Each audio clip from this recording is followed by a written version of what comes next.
နာသူကိုအနာရှိနေခိုက်ဟာဘဝရဲ့အသာရဆုံးအခါဒီအချိန်မှာကိုကြည့်ရင်နဲ့သူကိုတနာလာမိတယ်မကျင်လေခဲ့ဘူးတဲ့ဒစိမ့်နဲ့မှာစိတ်အားငယ်လာရောမယ်ကခါတလေအပေါ်စီကဆက်ဆံမိတာတွေ့ပြီးရနာမဆုံးမှာတကယ်ဆိုရင်ကိုကြောဆိုမိဒုက္ခများချက်လာရရှာဘာဆိုဘာမှလေတုံ့ပြန်ရင်နဲ့လောက်မပြီးနိုင်ခဲ့ဒီကစားပြီးရှိကိုဆိုသူရဲ့လိုအင်းရှိတာတွေ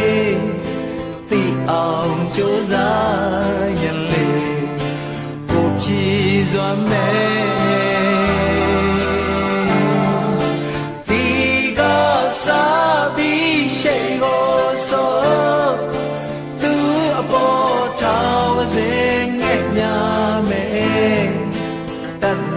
တလောက်ကယူ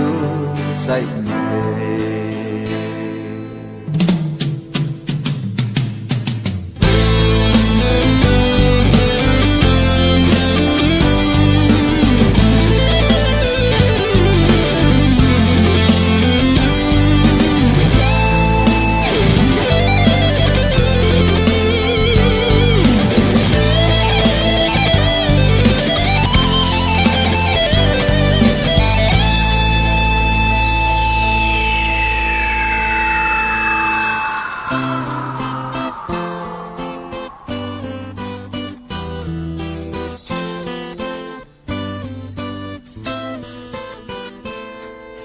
မူမှန်တဲ့ချစ်စစ်မြတ်တာသဘောဟာပေးမြခံယူခြင်းမှာဘယ်နေရာမဆိုတစ်ဖက်စွန်ကြရင်တယောက်တော့နဲ့နာရသမြဲမပြေလေခဲ့သေးတဲ့နောက်ချစ်ကြွေးတွေပေးစားခြင်းနဲ့ဒီက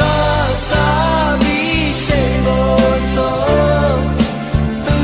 ရဲ့လိုအင်းရှိတာတွေသိအောင်ကြိုးစားရင်လေကိုကြည်စွာမဲ့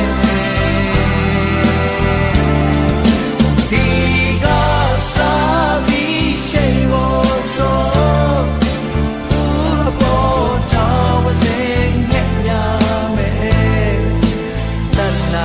တလောက်ကယူစိုက်မယ်